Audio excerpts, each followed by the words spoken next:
Okay, so I do actually have the camera on me actually, but you can't see because I'm driving here in the dark.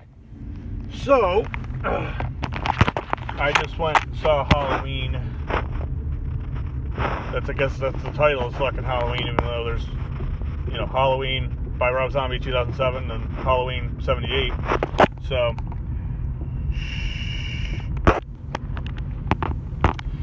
So first off, let's just say the youth of America needs to learn when to shut the fuck up.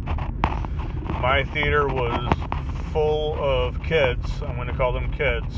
I'm 29 years old, so I'm going to call them kids. Where they wouldn't just shut the fuck up. And there were so many of them, I didn't want to turn around and be like that guy. He's like, shh, and be all old and shit. So I kind of, I trudged through the movie. I got to, 99% of the plot. It wasn't a huge deal. It just got annoying after a while.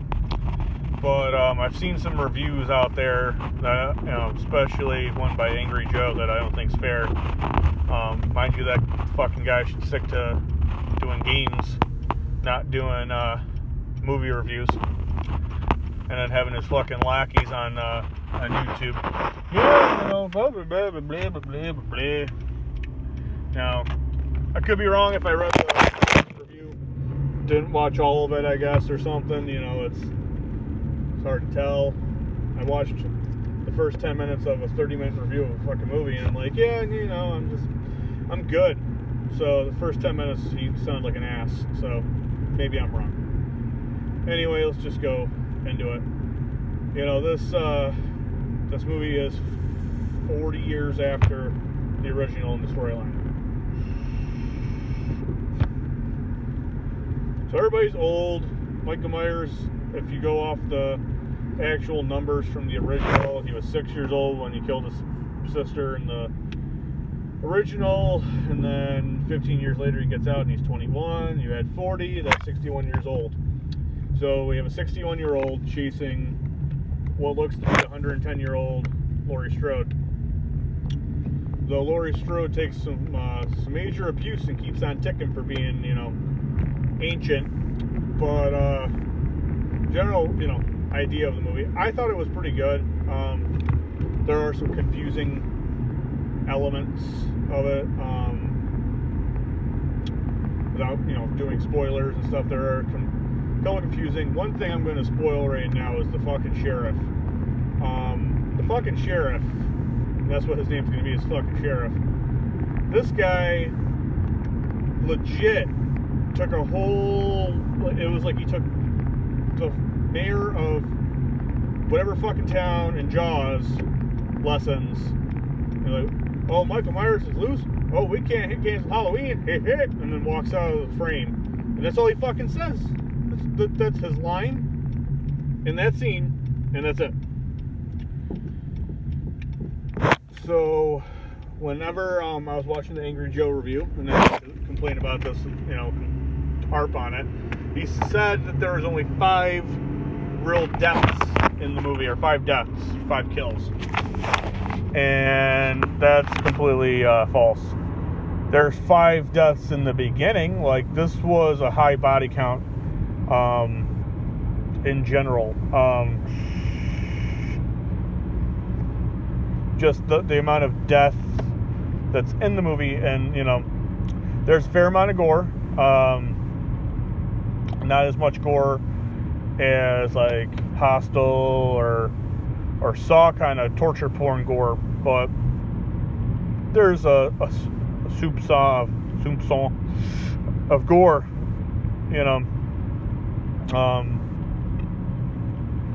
plot wise, they did try to bullshit it in to make sense, and I think they did a good job of bullshitting it and to make sense. It's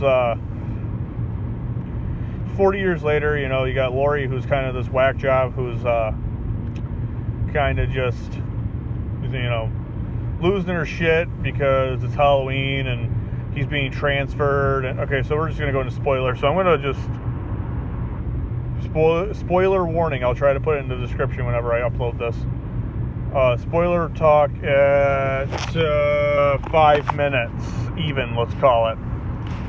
Spoiler talk at 5 minutes. So, yeah, she's this whack job, and she's been preparing for Michael for 40 years. She's got this elaborate scheme in this house of different rooms that have like doors that you hit a button, they fall down, so she can clear a room. And then if he's in there by mistake, she can lock it, or he can't go in there behind her. So, and then she's been like stockpiling guns. And then you have, the stupid teenagers, which I had a fellow horror fan tell me that, everybody has these stupid moments where like all the characters are essentially stupid and chase their own deaths. And I only saw one specific example. One specific example was Laurie's daughter's husband, who looked incredibly old compared to her. Like, he looked like he was in his 60s, 50s, 60s, and she looked like she was in her 30s or 40s.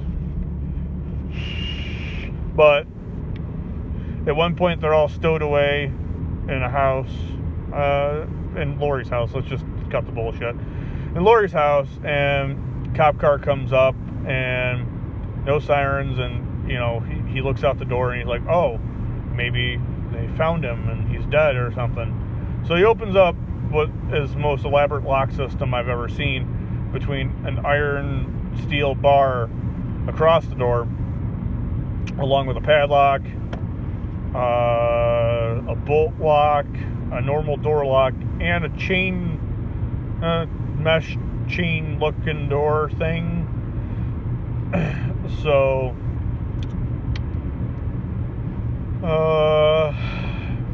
yeah, he walks out, and there's two cops dead in the front seat.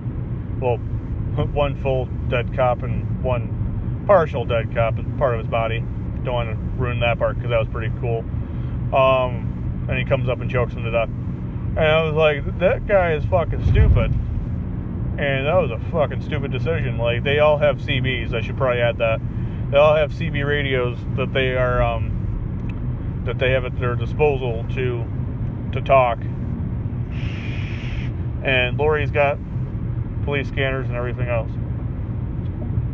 Then they have one of the dumbest plot twists you'll ever see in movie making. I won't ruin that one either for the spoiler talk. So, the kills, though. The kills, the first handful, you don't really get a payoff until after they're dead. Like, you get to see the one. Okay, so there's one where father and son are going hunting. He pulls over, and all the people are escaping. The father dies, but you don't see it. The son dies, and it's definitely old school with the first, like in line with the first one, where it's not super bloody gory. It is sad though, because they killed off a kid, which I was like, Michael never killed a 10-year-old kid, an 11-year-old kid in any of the movies.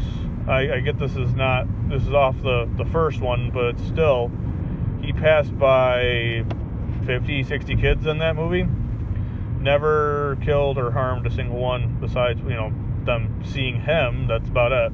So it was kind of dumb, and I kind of felt that was a little over the top, not necessary. And then you see the father, what he did to the father, and I'm thinking about it now, and it's confusing as fuck. It looks like he broke his neck, but like his head was flopped backwards, I guess, and it looks like his spine was supposed to be in his throat. It was very confusing. Then you have the ones in the garage where you kind of see the action of, but you don't get the payoff of actually seeing what, the damage that he's doing as he's doing it. Then he goes in and kills the two doctors, which, that payoff was pretty shitty too. For the most part, the whole beginning part of they're all like kind of older school kills, and then like I'd say the whole movie's got some old school looking kills where they're, which as a horror fan, I can kind of respect, because the 1978 one did not have that gory or elaborate of deaths. or findings. Actually, the findings, okay, I'm going to retract myself right now. The findings, when Laurie Strode finds her 3 friends dead, the one was posed with a gravestone in the original.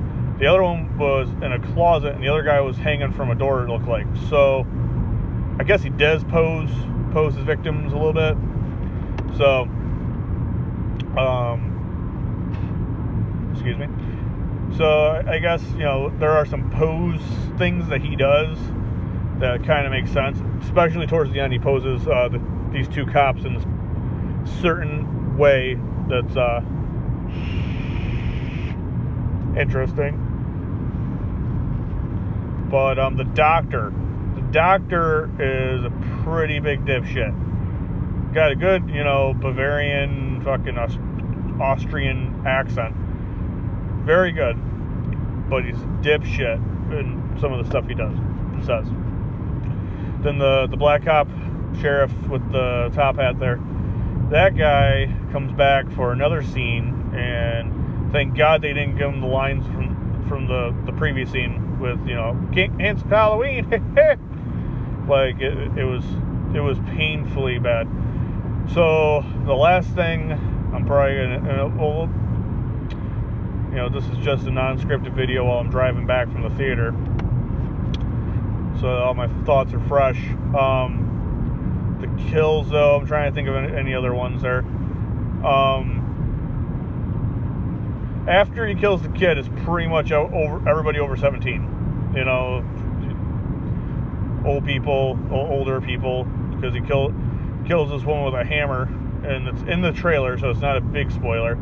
But she is relatively older than another one that he kills with bouncing her head against something, and he finishes her off some another way. I don't want this to be a total spoiler alert, but some people might feel it's that way. So that leaves us to one last thing I'm going to touch upon before I end this video. Make sure I've got some decent timeage here. Last thing I want to touch point is a lot of the reviews talked about a kid that's a smartass. This kid, yes, it's a horror movie. This kid had some of the funniest stuff to say. It sucks that he's not in the movie longer. He doesn't die. It's just you don't see him after his house is invaded by Michael Myers. He's just like, he's gone. He's off into wherever he goes, just to get him off the scene, I guess, to kill off the 2 babysitters. But yeah, and then he's funny. Then there's a love story that they kind of just leave open, pretty much, because I'm pretty sure the guy that's in the love story cheats on the main character, one of the main characters. You don't actually see anything happen to him, I believe. She just walks away from him, and then he's just left there. But his buddy is the one that gets killed in a pretty brutal fashion.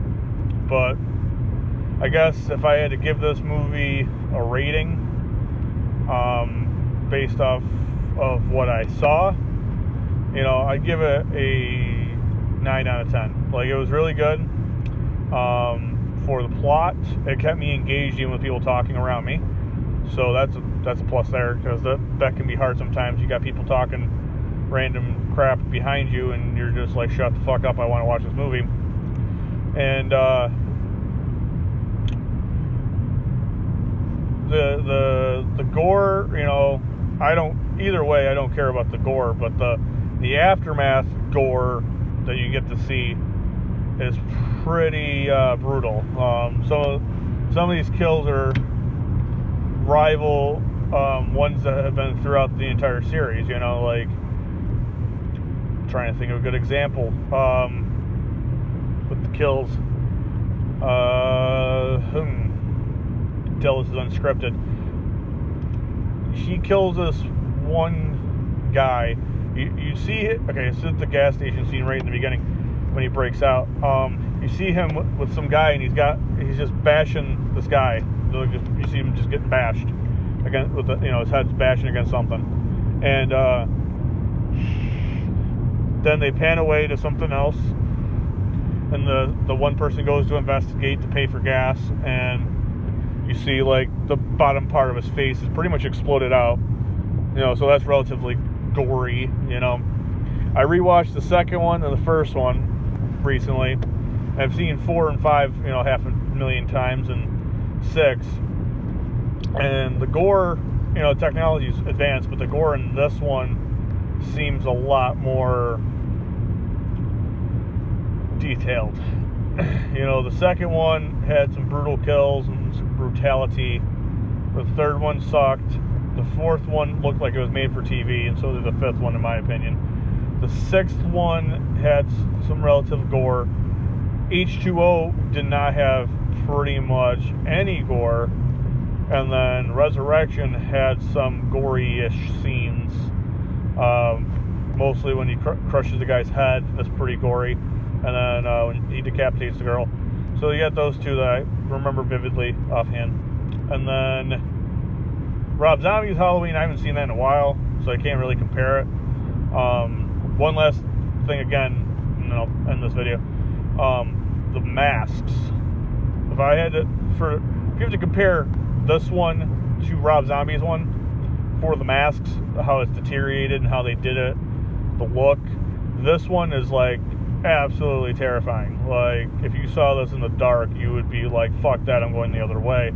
Rob Zombie's one was good for how they did it, because this one was sitting in a locker, and for evidence, and the doctor brings it out to try to trigger Michael and try to get him to talk about it and everything. And Michael just kind of, they kind of play it off where he like feels the mask and he wants that mask.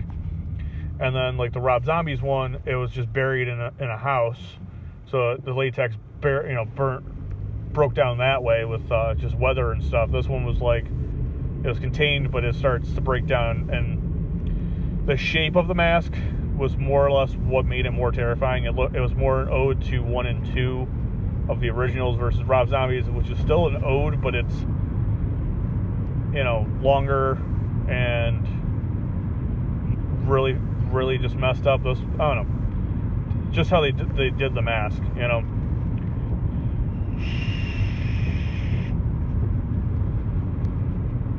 So I hope any of your horror fans out there that were looking for a honest ramble about Halloween without a paid review, if you wanted an honest one, sorry about not being able to see anything or whatever. It'd just be me sitting in a car with a sweatshirt on. But yeah, so guess that wraps it up. I would definitely buy it on Blu-ray. Before sale, I'd buy it day one, just to complete the collection, and plus how much I liked it. Definitely worth the price of admission and the time. But I'm gonna sign off here and say, if you like Halloween 1, you want to forget the last 40 years, 39 years, then give this one a shot. Okay. Yeah.